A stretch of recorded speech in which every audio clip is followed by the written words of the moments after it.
একটা অত্যন্ত জরুরি হাদিস বলছি, মনোযোগ দিয়ে শুনুন, এটা বলে শেষ করব।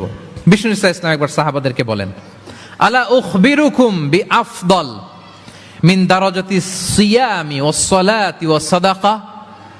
সাহাবাদেরকে বলেন, ও সাহাবারা, নামাজের চেয়েও, রোজার চেয়েও, দান খয়রাতের চেয়েও একটা বড় ইবাদত আছে, এটা কি আমি কি তোমাদের বলবো না?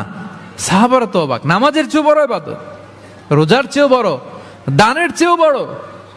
ক্বালু বালা ইয়া রাসূলুল্লাহ। সাহাবারা বললেন, অবশ্যই হে নবী, হ্যাঁ আপনি বলেন সেটা কি? বিষ্ণু ইসলাম বললেন, ইসলাহু যাতিল বাইন, বিবাদমান দুই গ্রুপকে মাঝখান দিয়ে যে মিলিয়ে দেয়া।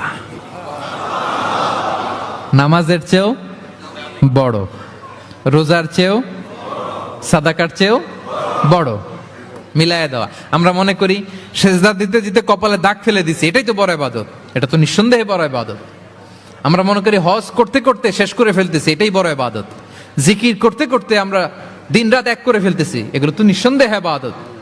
কিন্তু দুই ভাই, বিবাদমান দুই গ্রুপের মধ্যে আপনি যদি মিলিয়ে দেন, এগুলো নফল রোজা, নফল দান, নফল সালাতের চেয়েও বেশি সওয়াবের কাজ। পড়েন সুবহানাল্লাহ।